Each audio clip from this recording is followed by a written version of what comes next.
And I will be your conference operator today. At this time, I would like to welcome everyone to the Sandstorm Gold Royalties Annual 2024 Fourth Quarter Results Conference Call. All lines have been placed on mute to prevent any background noise. Please be aware that some of the commentary may contain forward-looking statements. There can be no assurance that forward-looking statements will prove to be accurate, as actual results and future events could differ materially from those anticipated in such statements. After the speaker's remarks, there will be a question and answer session. If you would like to ask a question during this time, simply press star then the number one on your telephone keypad. If you would like to withdraw your question, please press star followed by the number two. Thank you. Mr. Watson, you may begin your conference. Thank you, Ina. Good morning, everyone, and thank you for calling into our Q4 and annual 2024 earnings call. Before I hand things over to Irfan, our CFO, to review the financial statement highlights, I'd like to give an update on a number of things in our business, and specifically, number one, a brief characterization of our Q4 production and what we're seeing so far in Q1 of 2025. Number two, I'd like to provide an explanation of our 2025 guidance as well as our long-term production outlook. Number three, with that backdrop, I'd like to talk about our cash flow expectations and our balance sheet strength. And then four, I'd like to explain our latest strategy for capital allocation because once I walk through each of these points, you'll see that we have a strong balance sheet, lots of cash flow, and therefore significant capital allocation decisions. And I think it's important for shareholders to understand how we are allocating capital and why.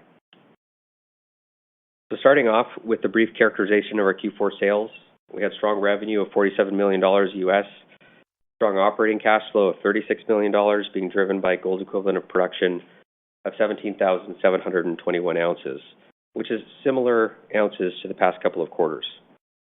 What's worth noting is that there were a couple of one-time events in Q4, one of which increased in ounces and one of which was a one-time decrease in ounces that effectively offset each other. Specifically, during the quarter, Americas Gold and Silver successfully completed their merger, and they raised capital and brought in a new management team. And as part of that, they requested to deliver some gold to us early so that they could reduce their indebtedness and show a stronger balance sheet. Therefore, in Sandstorm's Q4, there was an extra 1,500 ounces from Americas Gold and Silver. We made an adjustment to our stream in the future to allow for a corresponding lower delivery over time for the remaining portion of the stream. Also, during Q4, at both Caserones and Chapada, both Lundin Mining assets, there was an abnormal one-time drop in deliveries of copper to Sandstorm because during their Q3, even though production was normal, there were delays when they shipped and sold the concentrates. And under our contracts, the deliveries and payments that Sandstorm are entitled to in Q4 are based on what was shipped and sold in Q3. Therefore, that delay resulted in a material drop in our Q4 sales.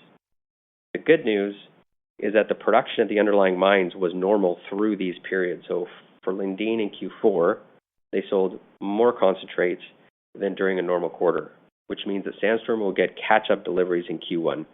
So we're expecting a relatively strong Q1 to start off 2025. So moving on to item 2 in our 2025 guidance and long-term outlook. 2024 was a dip year in production for us, with a few of our mines having lower than average years from a production perspective. But also, soaring gold prices meant that our silver and our copper revenue turned into fewer gold equivalent ounces than originally anticipated. When we set our budget for 2024, we assumed $1,800 gold prices, and internally we were expecting 83,000 ounces as a base case.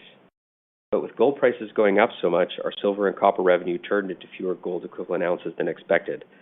In the end, for 2024, we missed our internal GEO production targets by 10,700 ounces. But 8,300 ounces of that, nearly 80% of the miss, was from price fluctuations. In the 15-year history of Sandstorm, we have hit our annual guidance range 13 out of 15 times. And the only 2 times we missed were 1, during COVID, when a number of the mines were temporarily shut down, and 2, in 2024 because of soaring gold prices. We want to be able to give guidance to the market that investors can be confident in so that we do not miss 2 years in a row because of soaring gold prices. So we've decided to provide a very conservative range guidance for 2025 of 65,000 to 80,000 ounces.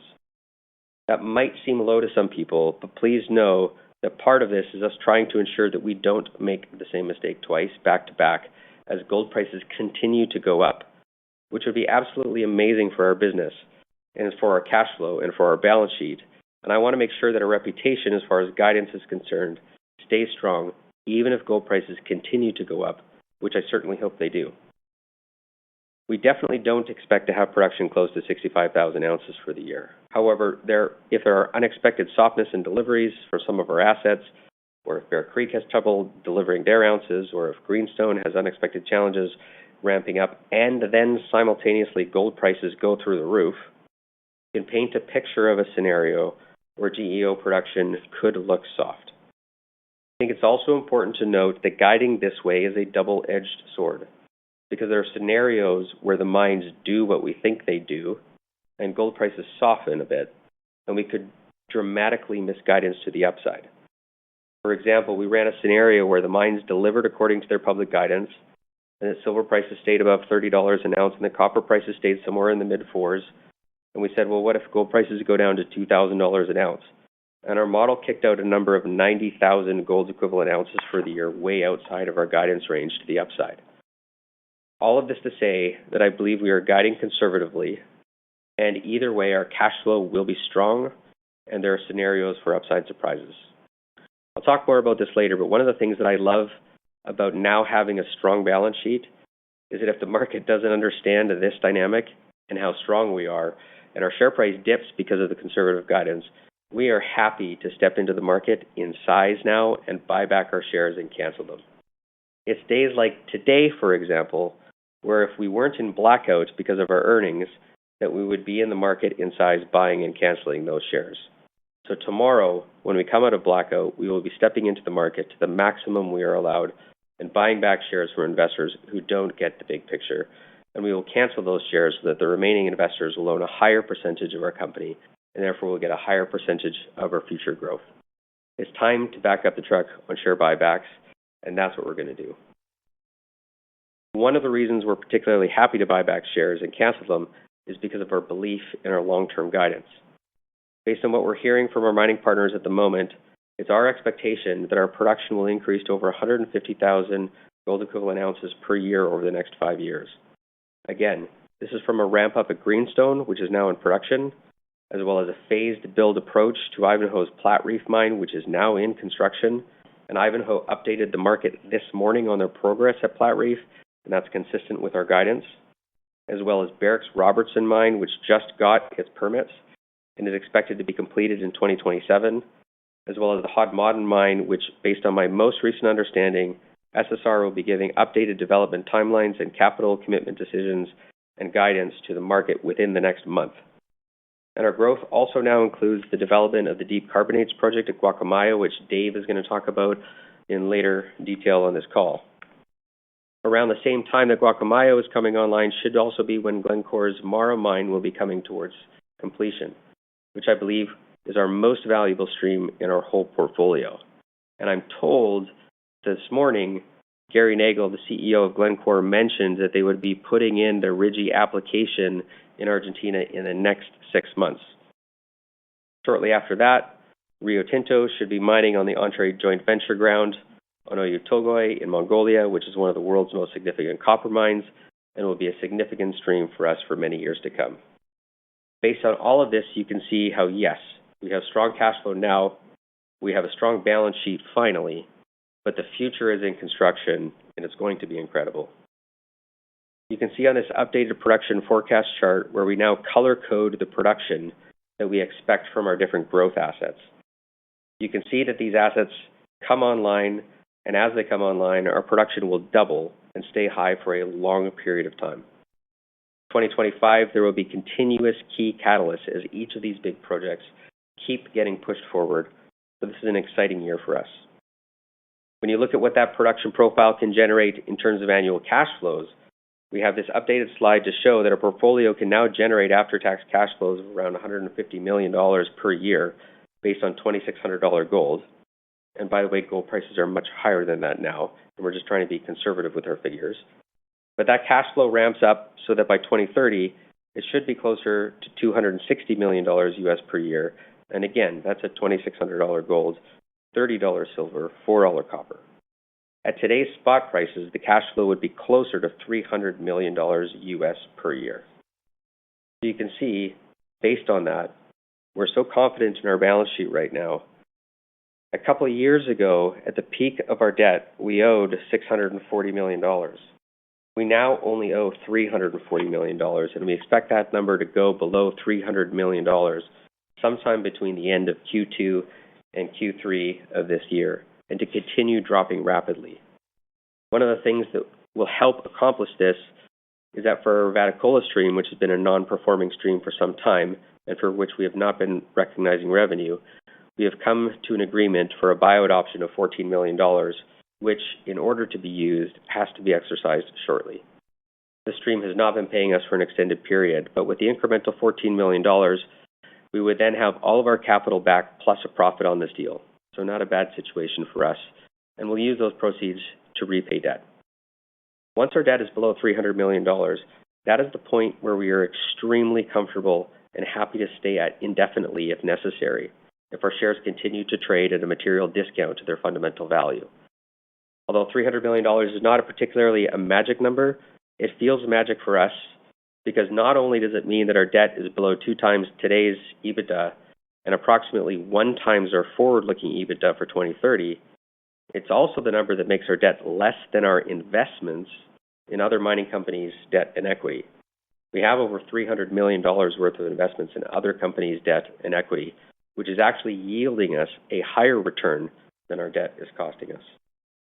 What I'm trying to paint is a mental picture of a situation where by the middle of this year, we no longer have any need to continue to prioritize debt repayment, when we have other potential capital allocation alternatives, whether they be growth or share buybacks. We don't anticipate getting cash called on our Mars stream option into the latter half of next year once permitting is complete. And when we finally do start contributing to that stream, it will only consume a portion of our operating cash flow for a few years.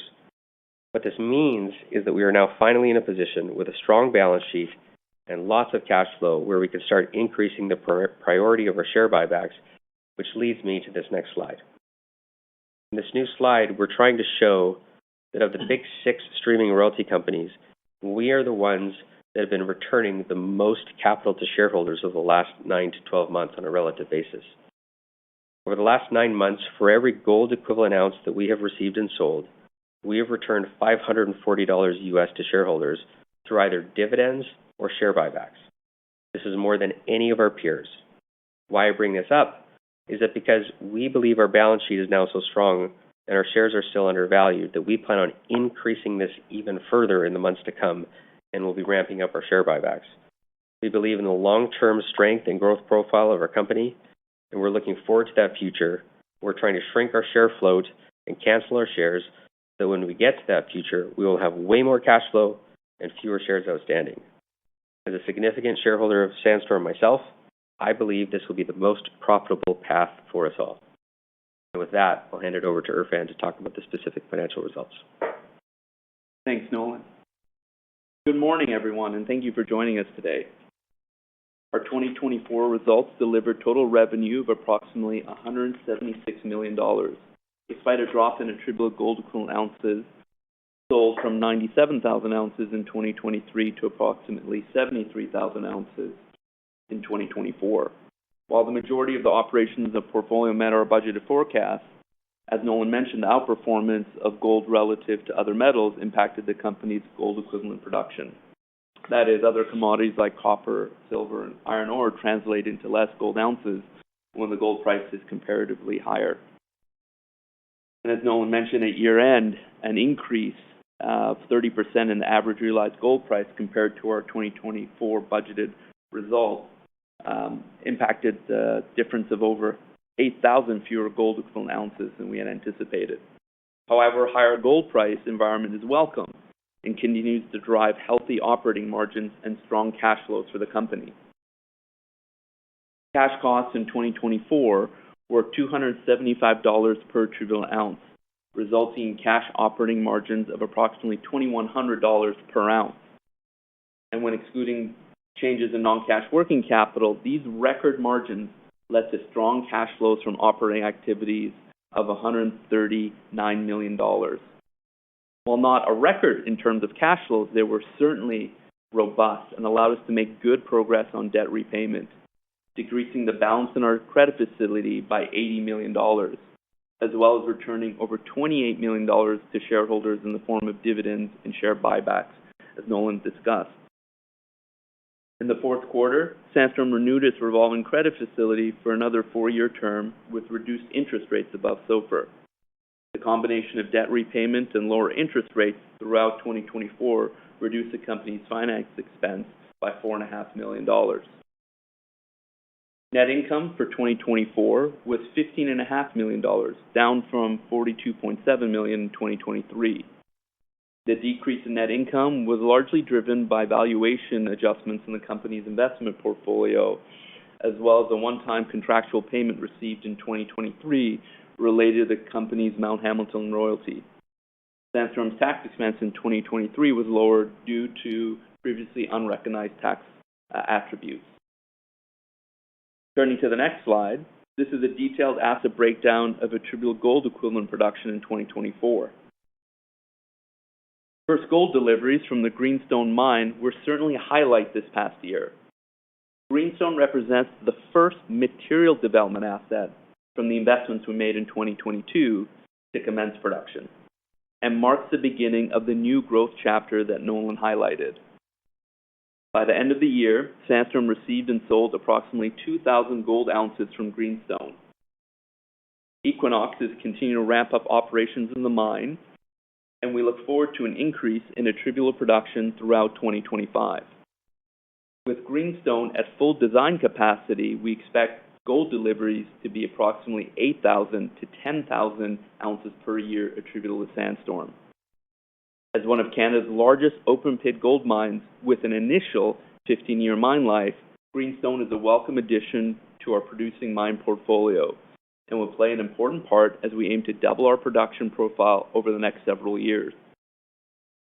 The company's Bonikro stream was one of the top contributing assets in 2024. Production at Bonikro has recently benefited from higher grades due to mine sequencing and improved plant throughput from various optimization efforts.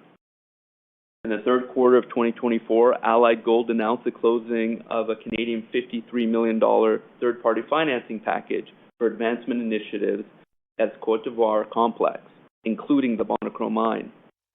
Allied allocated $16.5 million in 2024 for the advancement of high-priority targets, which are located within the area of interest of Sandstorm stream.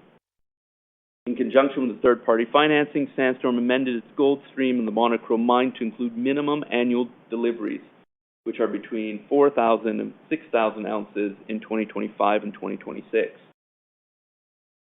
Lundin Gold reported record production at Fruta del Norte in 2024. Commissioning of the plant expansion continues to progress, and Lundin Gold has also identified opportunities to further increase average throughput to 5,500 tons per day starting in 2026.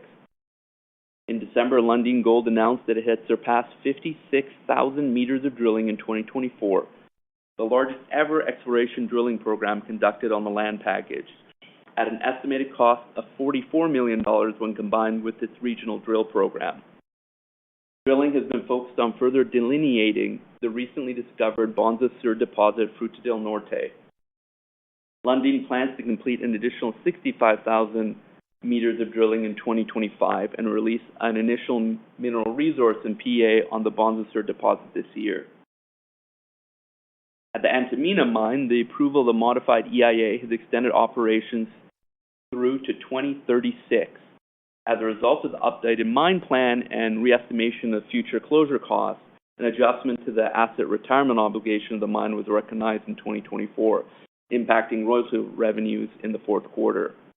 However, we expect this impact to be offset long-term with the potential for throughput expansion of up to 40% and more certainty around future mine life extensions. At Chapada, one of our larger copper streams, 2024 production is expected to be sufficient to meet Sandstorm's annual copper delivery cap. However, as Nolan indicated, the timing of settlements shifted approximately 20 to 30% of annual deliveries to the first quarter of 2025.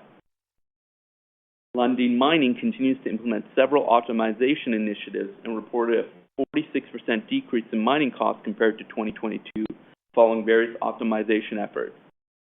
A redesigned mining plan is expected to streamline operations while maintaining output, further improving free cash flow generated from the mine. In 2025, Lundin Mining is planning a 20,000-meter drill program at Chapada with a goal to grow resources. We are also expecting the results of a scoping study on the Suave deposit, an updated technical report to be filed this year. In the fourth quarter, Sandstorm amended the terms of its Relief Canyon stream agreement relating to the timing of fixed ounces. And as Nolan explained, Sandstorm received an additional 1,500 ounces of gold in the fourth quarter. Under the amended stream terms, the company expects fixed deliveries of approximately 5,000 ounces in each of 2025 through 2027. These stream amendments follow a $50 million financing completed by Americas Gold and Silver in conjunction with their consolidation of the Galena complex in Idaho. And Americas Gold is now being led by Mr. Paul Hewitt and is focused on unlocking value at Galena and deleveraging the company's balance sheet. In 2024, Sandstorm's attributable production remained predominantly from South America at 45%, followed by 35% from North American operations, and the remaining 20% from other countries around the world. In terms of metal type, attributable production was 75% precious metals, approximately 61% from gold. We expect increasingly more gold exposure from the portfolio as Greenstone ramps up and other gold streams begin contributing over the next few years. In 2025, we're already off to a good start with a strong gold market. This has allowed us to pay back an additional $15 million of debt since January 1st. And as Nolan discussed, we plan to increase the rate of our share buyback program over the course of the year. In terms of production, we are forecasting between 65,000 and 80,000 gold equivalent ounces in 2025. And as the year progresses, we plan on tightening that range as we get better clarity on various commodity price scenarios and the ramp-up progress at Greenstone. Long term, we are raising our production outlook based on various positive advancements at our development assets. We anticipate production to reach 150,000 attributable gold equivalent ounces in 2030, based on our existing streams and royalties, plus the exercise of Sandstorm's gold stream option on the Mara project. And with that, I'll pass it over to Dave for some more details on our growth assets. Dave? Great. Thanks, Irfan, and good morning, everyone. Today's asset update will focus on a couple of less well-understood asset exposures in our portfolio in the Oyu Tolgoi joint venture area and the Guaycamayo mine, with a small mention on Vale's Northern System iron and copper projects. On the topic of Oyu Tolgoi, I'd like to begin by addressing the formalization of the joint venture agreement initially proposed in 2008 between OTLLC, the operating entity, and Entrée Resources. Following this, I'll highlight some of the recently released drill results. Finalized at the start of February, the joint venture agreement puts in place mechanisms like the transfer of licenses into OTLLC, which is crucial to avoid delays in the development work plan for 2025 within the Hugo North extension. The arbitration decision also sets the stage for potential conversion of the JV agreement into a more efficient arrangement, which should benefit all the stakeholders and align with Mongolian laws regarding economic benefit sharing. We expect Entrée to release more information on this as it progresses. On to the drilling, which, although released recently, was actually completed completed in 2022 and 2023. Many of the drill holes were infill into the existing resource on the Hugo North extension, which is the image that we're showing in the plan map on the right. However, many of the drill holes were drilled outside the existing resource and wireframes.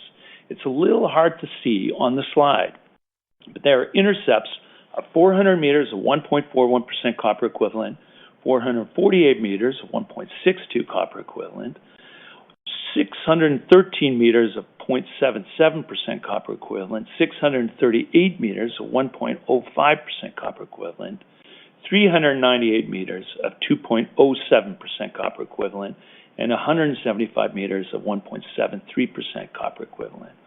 All these holes are currently outside of any resource, but they exceed the resource cutoff of 0.41% copper equivalent and may be incorporated within the Lift 1 and Lift 2 footprint.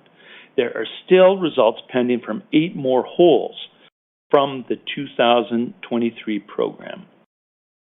Additionally, 23 underground holes and nearly 2,500 meters of surface drilling were completed in 2024 to target a potential Lift 2 footprint. The objective of this drilling is to update the Hugo North Extension resource estimate for geotechnical characterization. Entrée will announce these results as they are received. These results are nothing short of extraordinary, effectively setting a new benchmark in the global mining industry. The sheer magnitude of this copper-gold project continues to amaze me, and I'm confident that future findings will be equally impressive. I'm immensely grateful that Sandstorm has the privilege of being a part of this remarkable venture, which promises to deliver even more astonishing outcomes. I really want to speak to Guacamayo as well, as this is one of our most surprising projects in our portfolio, both for us and for our investors. The first royalty came in the Premier Royalties acquisition, and this asset produced for the better part of a decade as a heap leach operation under a number of different operators. In 2023, a subsidiary of the well-funded international conglomerate, ISA Group, acquired the asset. Since then, the group has invested into the existing heap leach operation to improve the secondary recovery of the heap leach, where they uncovered a recoverable leach inventory of 303,000 ounces. They began revising a plan on the heap that involved a slope reprofiling plan to improve infiltration and percolation of the heaps. They created a lime filtration plant and improved solution flow, which should allow for a significant increase in recoverability of the residual gold in the heaps. This means potential production of greater than 30,000 ounces per year just from residual leaching. Historically, for the first part of 2025, Sandstorm has held a 1% NSR on the oxide material. Once production reaches a 396,000 ounces threshold, expected in the first half of 2025, the royalty increases to 3% for all remaining oxide material.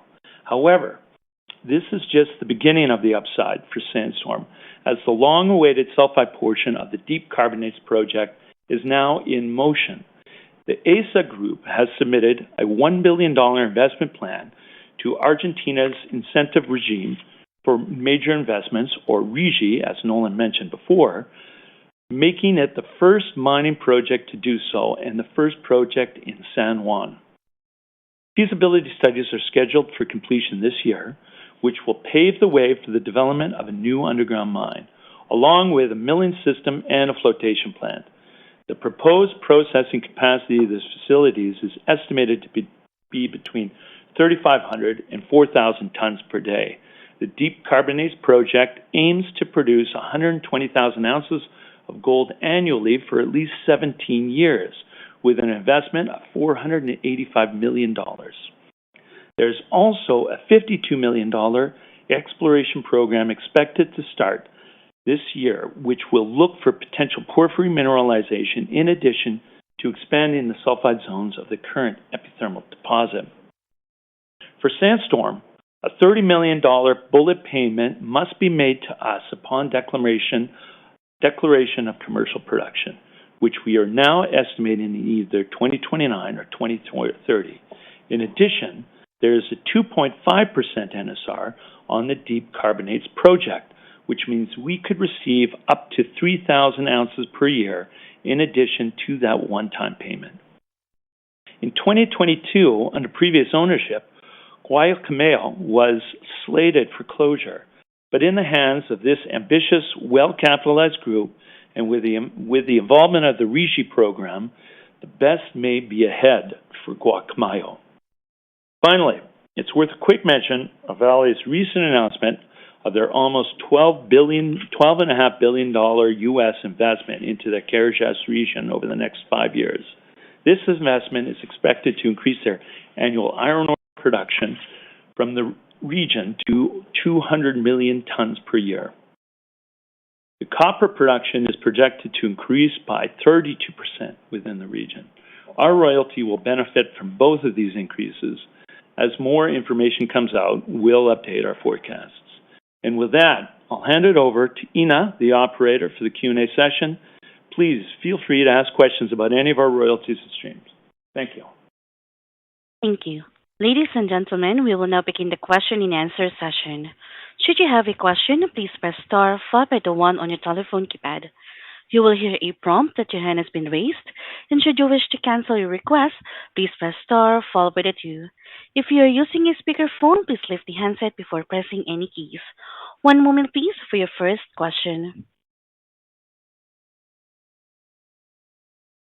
Your first question comes from the line of Josh Wolfson from RBC Capital Markets. Please go ahead. Yeah, thanks very much. First question is on the Vatukoula stream and royalty buyback. Having checked the prior quarters, there was no signs of any distress for the operator. So I'm wondering, when did they stop paying the stream, and what was sort of the motivation to resolve it in the way that it was disclosed, in the sense that there doesn't seem to be much compensation beyond just the base stream repayment and nothing for the royalty. Thanks. They stopped paying us quite a while ago. We haven't recognized revenue from them in quite some time. And it's one of those situations where they're insolvent at the mining operating level. Their parent company had no money, but a larger Chinese company is coming in as a shareholder of their parent company on the condition that they buy us out. And so they've already made a $4 million deposit to our lawyer's accounts that's non-refundable. So if they don't pay the additional $10 million, then we get to keep the 4 and we keep our stream. And so they have to pay us the next 10 by next month is how that works. Okay. And then on the guidance that now includes Guacamayo, what could be, I guess, a larger contributor. I'll say, having covered Yamana previously, this was a project that was more technically complicated. The CapEx number that's in the release is quite large. I'm not familiar at all with the operator or the parent company. So, with that in mind, what gives the team the confidence that this should be incorporated into formal guidance? Yeah, so we've been tracking it for a while now, and that big CapEx number that you're seeing that have been in news reports, that includes a whole bunch of sustaining capital and whatnot. The actual upfront capital is not that big of a nut.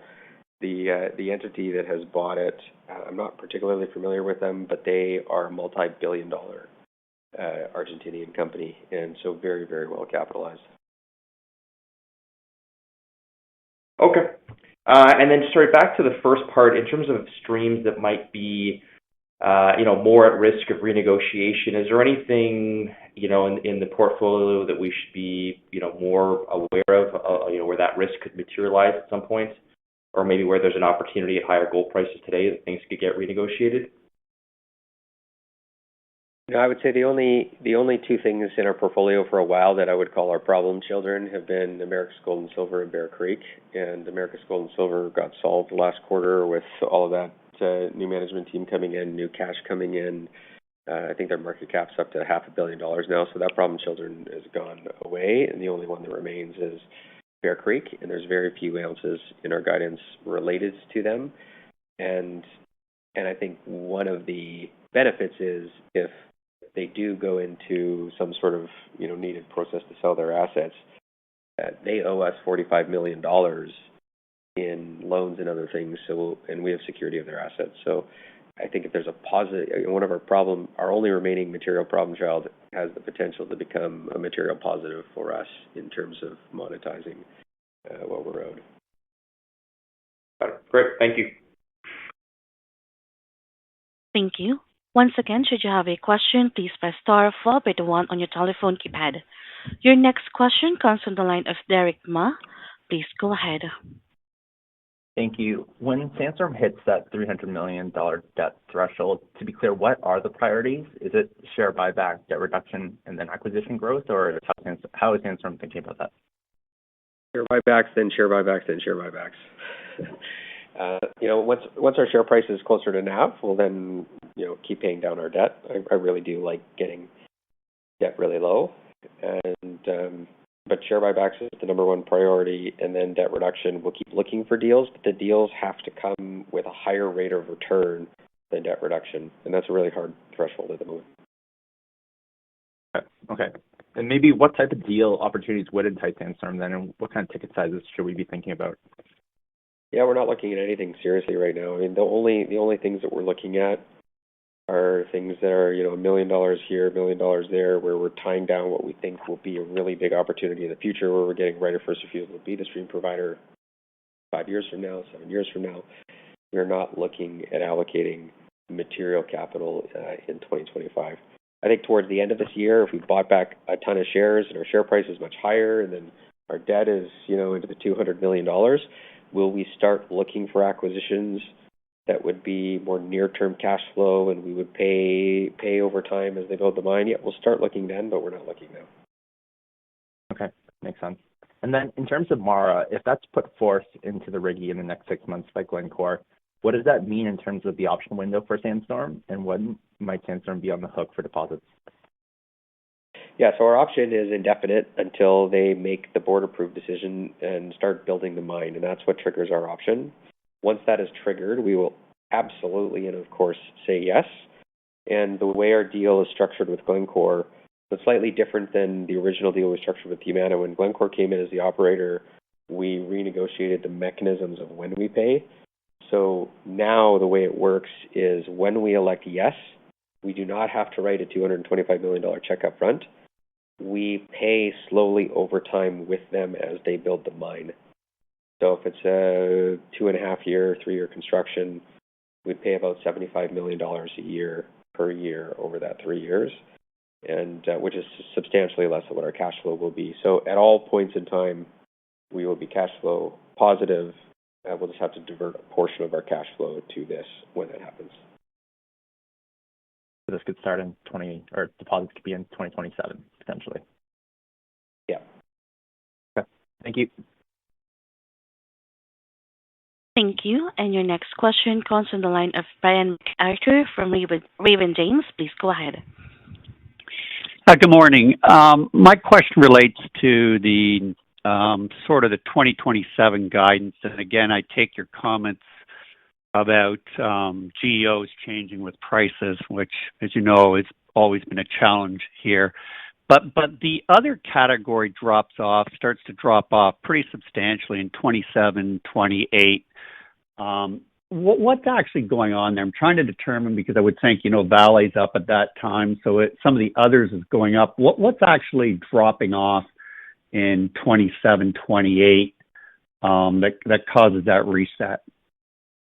Yeah, there's a couple of things going on. One is you'll notice that 2026 is an up year relative to 2025. And part of that is Woodlawn and that stream turning on, but it is a capped stream that we inherited when we acquired Nomad.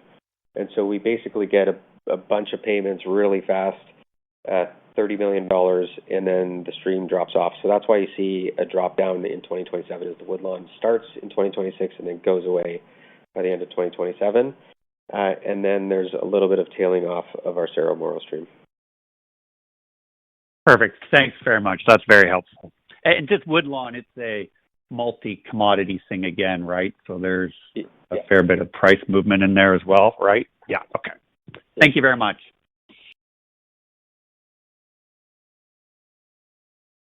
And your next question comes from the line of Tanya Jakusconek from Scotiabank. Please go ahead. Yes.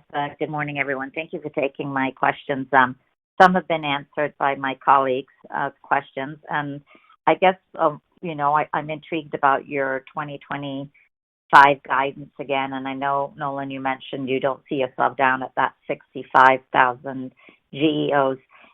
Would that, when you risk adjusted and put this guidance in place, was that based on just solely the commodity price getting there, or were there other risk adjustments to that guidance that could get you there? Some assets that you're concerned about? There are other risk adjustments that we've made. So if we look back at 2024, for example, and the things that caused us to miss, the number one thing was the gold price going up, as I explained before, caused fewer GEOs. But there were things like Greenstone ramped up much slower than what they had guided, and that was a portion of our miss. And there is an assumed ramp up at Greenstone from their guidance in 2025. We've actually been so conservative that our base case model now is so conservative it assumes no ramp up from what they're currently doing. We do think it'll ramp up. We're not seeing anything operationally that would suggest it doesn't. We just don't want to be wrong 2 years in a row for the same reasons. Okay. So the risks would be anything to do with the ramp up at Greenstone, although your numbers have flat production, I gather, from in the 2025 guidance. Yes. Yeah. So if Greenstone ramps up the way Equinox thinks it's going to, and gold prices are soft, we could blow through our guidance on the high side. Okay. And then for the 2025 guidance, I think I heard that Q1 is supposed to be a strong quarter. And so maybe you can just kind of lay out for us how the year looks. Like, is it a strong Q1 and then the other 3 quarters are equal, or how do you see it? Is it a 60-40 first half, second half? Just some guidance on that would be great. Yeah, I think we're expecting our quarters through 2025 to be relatively consistent with each other, with a slight ramp up towards the end of the year if Greenstone does ramp up. But what I would say is Q1 should have an extra bump of 1,000 to maybe 1,500 GEOs related to that concentrate timing of sales thing that we were missing in Q4 that's going to extra show up in Q1. So it'll be sort of a one-time bump to Q1, and then things should be relatively flat for the year with trending upwards towards the end of the year. Okay. So kind of how I see it is stronger Q1 and then sort of like maybe a little dip Q2, Q3 equal, and then maybe a little stronger in Q4. Yeah. Yeah. Okay. That's very good. Thank you. And then my final question, if I could, just on coming back on the debt level. So, at $300 million in debt by, Q2, Q3, somewhere in there, you stop paying down your debt. You look at your share buyback, obviously, depending on where your shares are, you buy back your shares and or look at any other potential deals or transactions in the landscape. You don't really have a payment until 2027 for Mara. So if you don't find anything and you work through your share buyback program, do you look at your dividend as well in terms of moving that up? Yeah, it's a good question. I think that our intention with the dividend has always been to establish it low and then start increasing it slightly every year for a very long period of time. We established it low and then, took on a bunch of debt to do these transactions, and then interest rates went up. So we just paused those increases. Our balance sheet is now strong enough that we sort of look at the dividend once a year, and I would expect, barring any real surprises, that the next time we look at it, it'll be an increase. Okay. That's very helpful. Thank you on that. Thank you very much for taking my questions, and a lot of my other ones were already answered. So thank you. Thank you. There are no further questions at this time. I want to hand the call back to Mr. Nolan Watson for any closing remarks. All right. Thank you very much, everyone, for calling in. Hope everyone has a good day. And again, if there are any further questions, we're here and around and able to answer them. Thank you. Thank you. This concludes today's call. Thank you for participating. You may all disconnect.